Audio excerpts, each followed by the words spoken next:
Would you like to turn $100,000 into over $1 million? And would you like to do it in a short amount of time?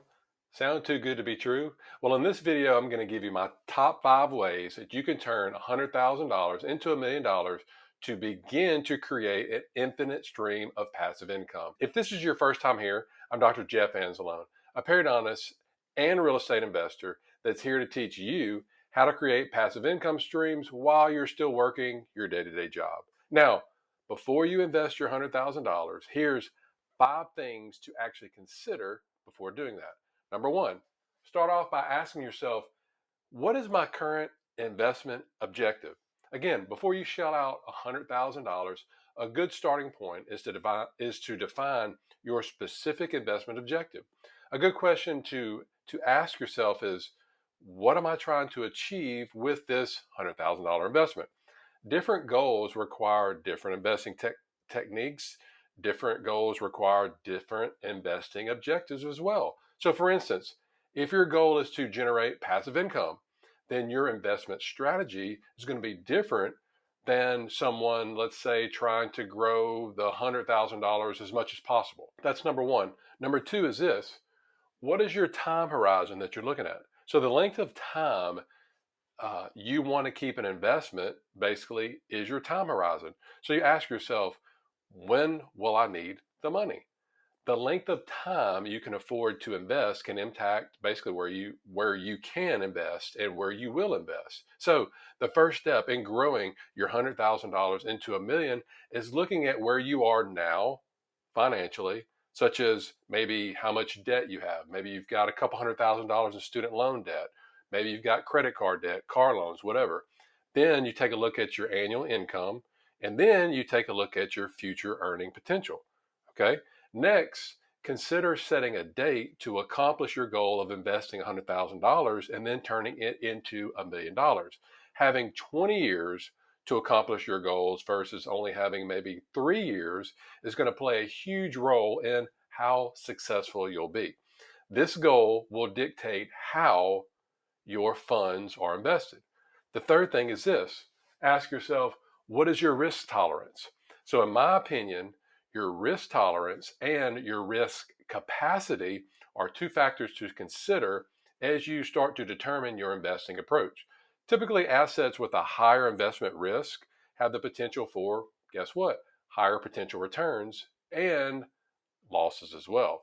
Now, it's important to know how the two actually balance each other out so you can choose the investments to, again, start the process of turning your 100 grand into $1 million. When I personally started investing passively in real estate, my wife and I, we sat down and we discussed how much risk were we willing to take during the process. And after we had that discussion, we decided at that point that we elected to only go with and work with these real estate sponsors with a long proven track record that have had at least one deal minimum to go full cycle or basically sell.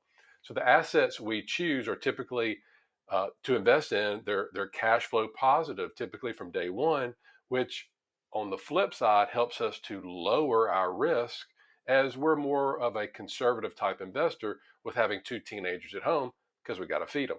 Now, before you invest your $100,000, you need to figure out what type of deal that you can put your money into that, again, is going to allow you to sleep at night.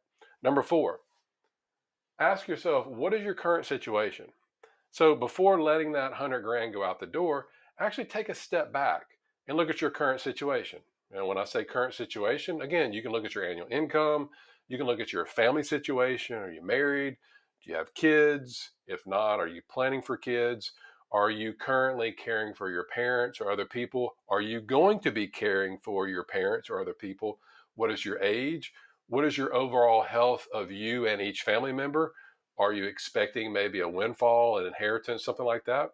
So those are all different types of questions that you can ask yourself to help with this. And last but not least is this: can you control your emotions? Even though you may consider yourself to be a rational person, when it comes to money, even the most logical people are not. How many times have you actually visited a car dealership with the intent of only looking, but then what do? you drive off the lot with a brand new car. It happens all the time, as our emotions can occasionally impair our financial judgments. Guess what? We're humans. All right, so now we've gotten that out of the way. Next thing that we need to address is this: where should we put the money? Where should we put the 100 grand? So I'm a periodontist. I'm not a financial advisor. And like you, I'm simply trying to reach financial freedom in as short of time frame as possible.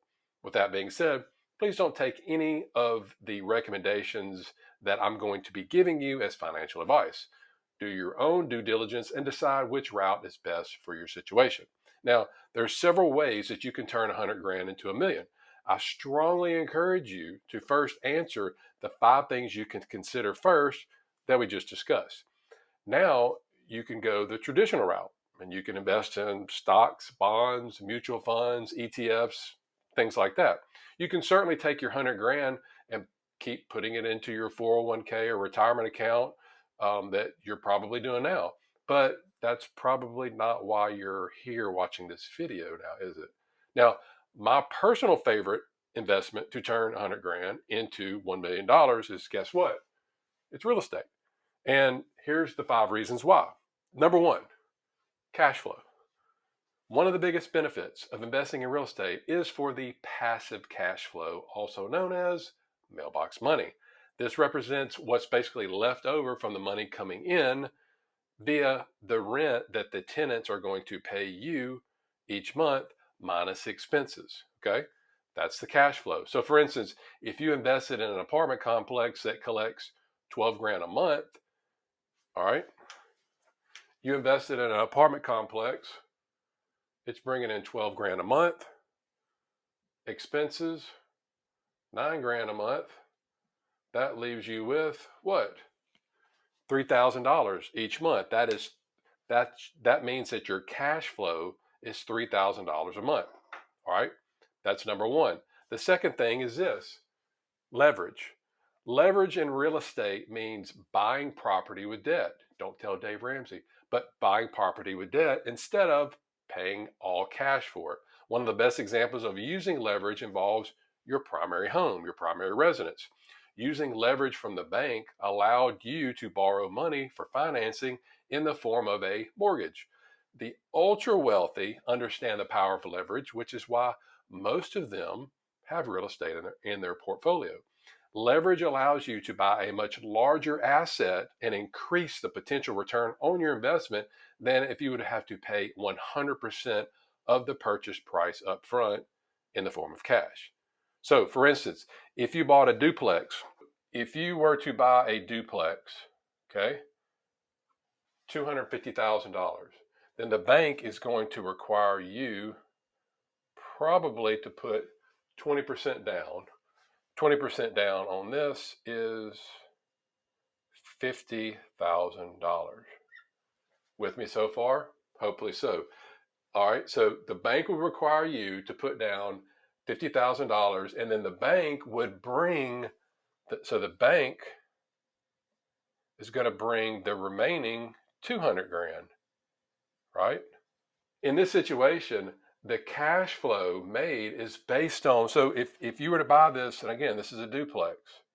Let's say one of your kids is going off to college or something, and you're like, hey, should we just go rent for the next 4 years or 6 years or 8 years or however long it's going to take them to get out of college? Or should we do something like this, buy a duplex, we pay $250, we put 50 grand down, and then the bank comes up and finances the remaining 200. The cash flow made on this property, it's not going to be based on what you put down. The cash flow on this property, the cash flow made is going to be based on the entire $250,000 and not the $50,000. So even though the bank fronts the majority of the money, the monthly rental income goes directly to you and not the bank. How about that? That's the power of leverage. The third thing is this: equity. Now, the great advantage of having rental property is, again, your tenant is going to pay the note for you each month. So by doing this, the equity in the property, it continues to grow without having to come from your own personal income. This means that your tenants are essentially building that equity up for you. Fourth thing is this: appreciation. Appreciation is the concept of a home's value increasing over time. So the average home typically sees around, 3 to 4% annual increase, which is usually, well, in the past, it's been in line with inflation. Not lately, but typically that's about what inflation runs. If you've ever sold a home before that you've owned for several years, then it's likely that you've actually received more than you paid for it. This is a simple example of appreciation. Although appreciation is always nice to receive, it's never a guarantee. This is one of the reasons we personally, my wife and I, we personally invest for cash flow. And last but not least, and probably one of my favorite reasons for investing in real estate, besides the cash flow, it's the awesome tax benefits that you get. So, did you know that the IRS, the tax code, the IRS writes, it was basically written to incentivize real estate investors and business owners. Did you know that? So if you've owned real estate, then you know that over time the wear and tear can lower its value along with its contents. This wear and tear process, the IRS actually allows you to deduct, so it's tax deductible, and this is what's known as depreciation. So some common deductible expenses are renovations, property tax, insurance premiums, and some of the property management expenses that you would pay. This deduction can be taken for the expected life of the property, but it must be actually spread out over multiple years. You can also hire an engineering firm to order what's called a cost segregation study. This can actually shorten the amount of depreciation time. So instead of going out 27 and a half years for residential or 39 years for commercial, it can actually shorten it into 5, 7, or 15 years. And basically, it identifies and it reclassifies these personal property assets for taxation purposes. So this is going to reduce your income tax obligations. That's one way. You can also take advantage of, and I'm sure you've heard of a 1031 exchange, which may allow you to defer taxes from any sale of any property, basically indefinitely. So now that you understand basically the 5 ways that real estate can pay you, let's take a look at the 5 different ways that you can invest 100 grand again to turn that into $1 million in real estate.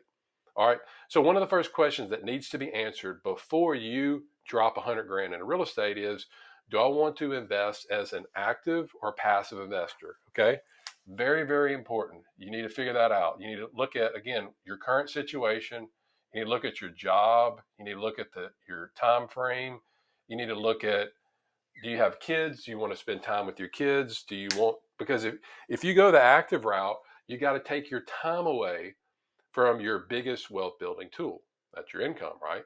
So if you're a physician and you're practicing, you're making a lot of money. Well, if you start becoming an active investor, you've got to take your time away from that money making activity, or you take your time, it's got to be time, or you take your time away from your family, or both. I'm not saying it can't be done. There's plenty of successful people out there that are doing it. What's best for you is going to be different for me, is different from people down the street or whatever. First thing you need to ask yourself, active or passive, okay?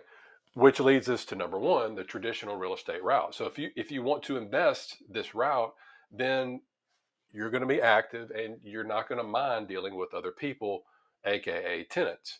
So for me, running a practice full time, got a family, married with kids, I chose to invest in the passive route, and I'll talk to you more about that in just a second. So this traditional real estate investing, this type of investing, it basically involves purchasing something like single family home. We talked about a duplex, small apartment, something like that, in which you actively you're involved. You're renting it out, short-term rental, anything like that, Airbnb. You're renting it out for income.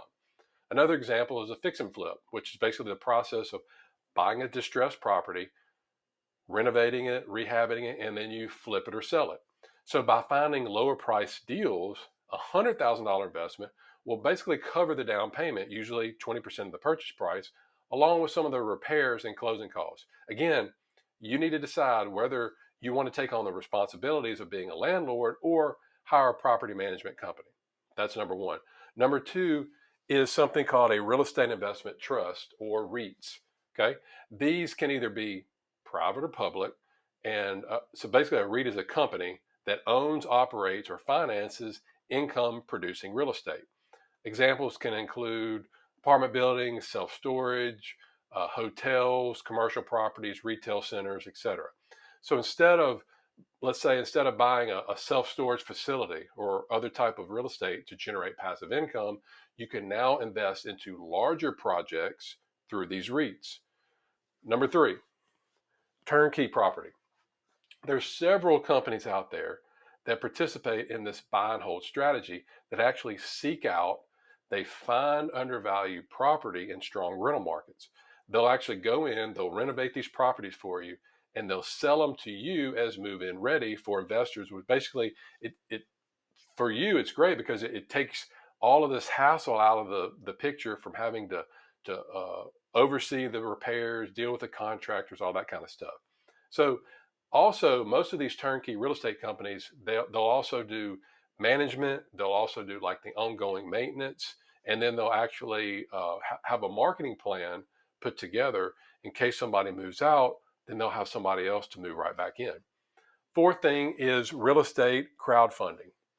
I started passively investing in some of these crowdfunding sites. I lost my shirt, and because I did that, I've written an article about it. It was realtyshares.com, which actually was bought out. It went under. So for me, now I'm not saying that they're bad, but for me personally, I tend to steer clear of them, because with any type of online platform, what you're doing, you're putting your trust in them, and they're telling you in a nutshell whether or not a deal is good or not. So people can just simply go to these websites, they can access these deals, they can fund them, kind of like a GoFundMe account. And then projects, basically they receive the money collected from all these different types of sources, all these different types of investors. So this concept, it allows investors to again participate in these large real estate transactions, where during that whole time, whether it's a year, 3 years, 5 years, or whatever, they can typically earn a return, and everything should be spelled out on the website. I now focus personally on investing strictly one-on-one with people, with these sponsors, with these general partners that I personally get to know via syndications, real estate syndications, which actually happens to be the last topic that I want to discuss. Again, this is my personal go-to strategy for investing passively while still running a full-time practice, running a full-time business, investing passively in real estate. So these involve pooling money from a group of investors, from you, me, whoever, purchase a property that's actually more expensive than we could have afforded on our own. And they typically require little capital and are a fantastic way. Again, if you're busy, if you're a high income professional, you start the process of developing these multiple streams of passive income. In my opinion, and it's just my opinion, there's no better way to invest in real estate with 100 grand and not have to be involved with the property to get to the point where you're well on your way to turning that 100 grand into $1 million. Hands down. You can keep focusing on your biggest wealth building income, which is your biggest wealth building tool is your income. You can keep focusing on that. Keep doing your day-to-day job. Keep having a family life, and you just keep putting money back. And then over time, you'll start having these different cash flows come in. You still have your job. You have an apartment paying you. Then the next year, you have an apartment paying you, and you may have a mobile home park paying you. Then you may have an RV park or another apartment or another self-storage. And then you look up 7, 8, 9 years down the road, you're still going to practice, but you got all these different checks coming in. Well, think about what that does to your risk, especially if you have a family. Something happens, another pandemic hits, or you get injured, or you can't work. Like one of my good friends is just got out of training, and he's dealing with a health issue right now after just 1 month of working. So my point is, you never know what's in store for you. You never know. And of course, you want to get the different types of insurances available, disability, health, life, all that good stuff. But many times, these policies, they don't kick in right away. So it just, the Dave Ramsey concept, he's always big on what does he start his baby steps. Number one, start off with that emergency fund, right? 3 to 6 months of expenses. So if you start off with that, that's great. But again, this is almost like um, adding more to that emergency fund, because if you deplete that emergency fund, you've got to have other cash flow coming in case something happens. But on the flip side, you're providing this cash flow to start freeing you up as you get older, to give you options instead of working in the same job for 30 years. How cool is that? So my goal for you on this channel is for you to become informed of basically your investment options, because inevitably it's up to you to decide the best way to invest $100,000 for you. Everybody has different goals. What's right for me may not be right for you. And if you want to learn more about passive investing in my favorite investment, real estate syndications, check out this video. I'll see you over there.